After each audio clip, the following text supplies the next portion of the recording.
Hey everyone, it's Deb Putnoy from the Drawing Lab in Boston, Massachusetts, and I'm excited to be with you here today to talk to you about experimentation.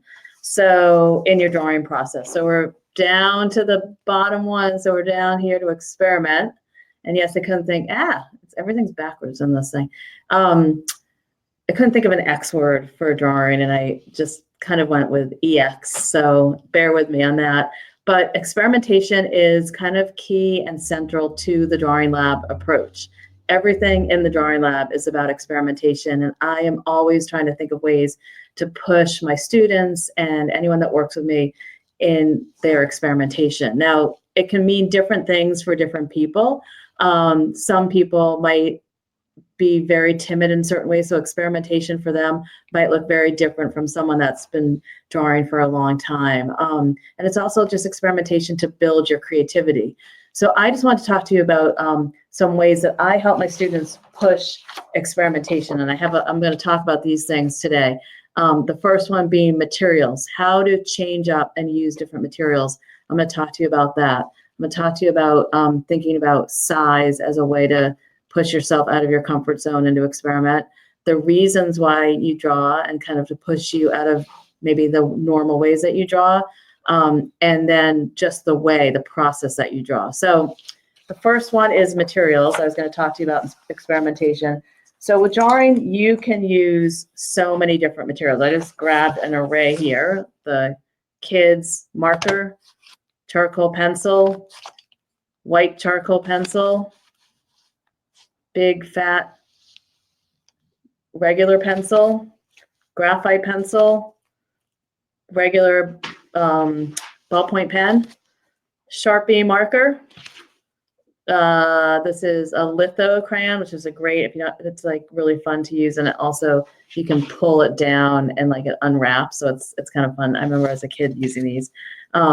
Crayon, regular white sidewalk chalk, a vine charcoal, then there's regular charcoal. You could use a lipstick. You can use a mascara brush. There's so many different ways that you can experiment with materials. And so I went to the museum school in Boston for my training and was there for many years. And I loved it, but I had one teacher, his name was Domingo Barreras, and hi, Mary Ellen.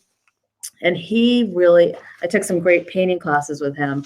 And he would always talk about like using things that you wouldn't normally think are, quote, like painting things like shaving cream or Prel shampoo or coffee stains. So even with drawing, you can think really outside of the box in terms of how you use drawing and what materials you use. So experimentation is like thinking that you're a scientist in the lab, like what can I use? What can make a really interesting mark?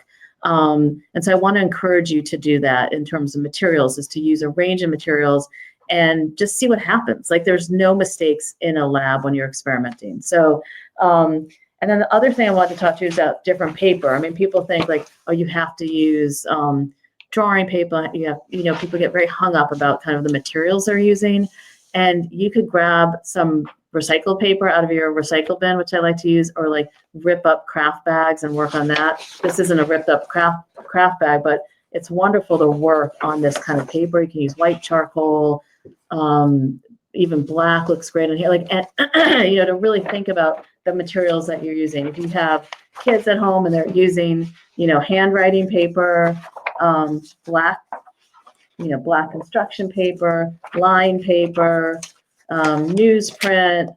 This is just like white, heavier paper, but really think about that as well. Like what kind of materials can you work on? Like even drawing in the inside of a cardboard box, like cutting up a box. So again, think about looking around your house, or even when you're taking a walk, you can find in nature, if there's birch on the ground, and you can draw on the birch bark. And then you feel like really different things. I think today in our society, we're so kind of connected to our phone and not really tactile as much anymore. I just notice this so much with my kids and all their friends, and then my friends, like we're so much connected with our computer and our phone, but then to like draw and feel the materials of like charcoal in our hands or birch bark, or how does that feel when I'm drawing with these different things? So that's part of the experimentation too. There's you can, Bristol paper board is very soft and smooth, working on that versus like a piece of birch bark. Like, how does that feel different to you when you're drawing? So all of this is about exploring, so you can kind of get a sense of like, what feels right to me? What do I like to work on? What does this do? Just like waking up your brain in different ways. They say with little kids, you're supposed to like um, have them hear that like crinkly sound. So I think even as we grow and live in this world, like, what does it feel like to use these different materials and to be open to these new experiences? And so that's why I really believe in experimentation with drawing. It's about a process. It's about discovery. And I really, really strongly believe that. So changing up your materials is a great and easy way to kind of shift your focus and your mind and experiment, and to allow yourself to experiment. Can excuse my glasses, I know they're shiny. And then the next thing I said was size here, because I think that sometimes when I think about drawing, it's like the 8.5 by 11 sheet. It's easy to grab, but you could take really big pieces of paper, like I said, cardboard boxes, or, and see what it's like to, get a stick outside, tape up with like some duct tape, like a piece of charcoal or a drawing tool, or even like a paintbrush dipped in like ink, and experiment. Like, what does it feel like to work really large on a piece of paper or cardboard, or even on a big piece of wood? If you can draw on wood and see what that feels like. What would it feel like to use like a little like a pine, how the pine needles kind of come out, like to draw with that with some ink?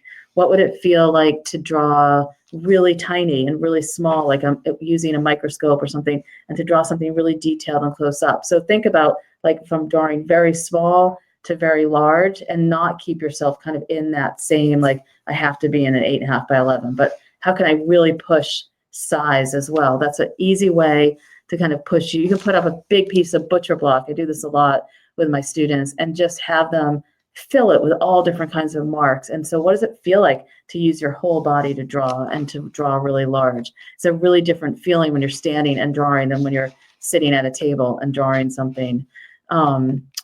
So that was my second thing. So material, size, and then the reason why we draw. And I have here, I meant to pull this over. I wrote an article about this a while ago, but all the different ways, like, why do humans draw? So the reasons that we draw, to show how something works, to figure something out, to imagine something, to show an understanding, to map out a place or an idea, to express an emotion, to design. So maybe you're a person that likes to draw realistic flowers. Like, that's your thing. That's your go-to thing. You're always drawing, flowers. So what if I said to you, okay, today I want you to draw a map of like your day. How would you draw that? Like, how would you, so to really think about the reasons why you're drawing, and then to push yourself out of some of those, like the way that we get stuck. I know I draw certain things. Like, I love to draw my hand blind contour every day. So maybe for me, it would be like to draw a map. I never draw maps really, but to draw a map of who I am as a person, or draw a map of my bedroom, or draw a map of my day, like what do I do during the course of the day, and how could I map that out in a really interesting way, or draw a map of where I want to be in the next year and how I would get there. So mapping, or to design something, like, kids love to do this, and even as adults, like to think about, like, how would I design like a great pair of shoes that don't exist right now, or how would I design a new design for a solar panel that will fit nicely by the side of my house. I don't know, design your garden, like how you want your garden to be. That there's reasons that we draw, that as humans, there are reasons that we draw, and to think about pushing yourself to like draw some of those different reasons that maybe you haven't tried yet. So I'm pushing you. That's another way to experiment, is to experiment with why you draw and what makes you think about drawing. And some of these ways might be a little bit intimidating. Sorry, I'm trying to talk so quickly. But to show how you do something. Maybe you're a scientist and you've kind of been thinking about ideas, and I've talked to a lot of scientists who are nervous about drawing. So I'm like, well, just, draw it out in like any way that you think is possible. Like, draw out in stick figures or little, symbols of how something works in your field, and just see what it feels like to draw out a process to explain it to someone else. So to share, ideas about and I would love to know if you use drawing in your work. That would be something for me that I would love to find out. So you can share with me in the comments if you use any kind of drawing. But so experimenting with the reasons that you draw. And then the final thing, and I push this a lot in the drawing lab, is the ways. So unlike the other three, the ways that you draw is really thinking about like, what are some ways that you can draw that aren't really comfortable, or, so like when I ask people to draw with their eyes closed, or if I ask people to draw with their opposite hand, or if I ask people to draw with both hands at the same time, what does it feel like? And that really pushes you again to experiment, because it's not about like necessarily getting it right or getting it perfect. It's about just living in a space of experimentation and exploration. So what does it feel like if you draw lying down, looking up at the ceiling? I had kids at the Harvard Natural History Museum a couple of years ago, and I guess it was more than a couple of years ago, but and they have all these whale bones suspended, like full whales on the ceiling. And I had the kids like lie down and draw from looking up.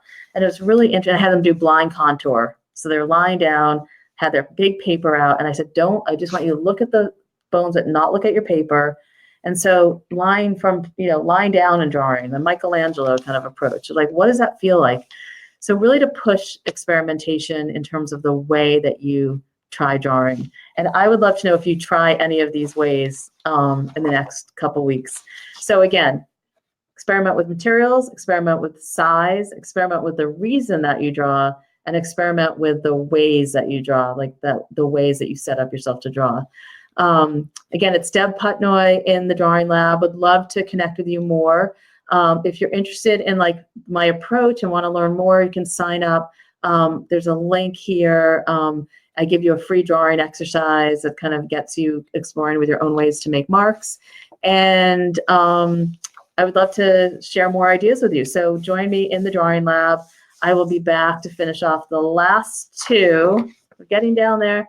The last two in the next 2 days. And I hope everyone has a wonderful day and gets out there and draws and experiments a little bit. Okay, take care. Have a great day.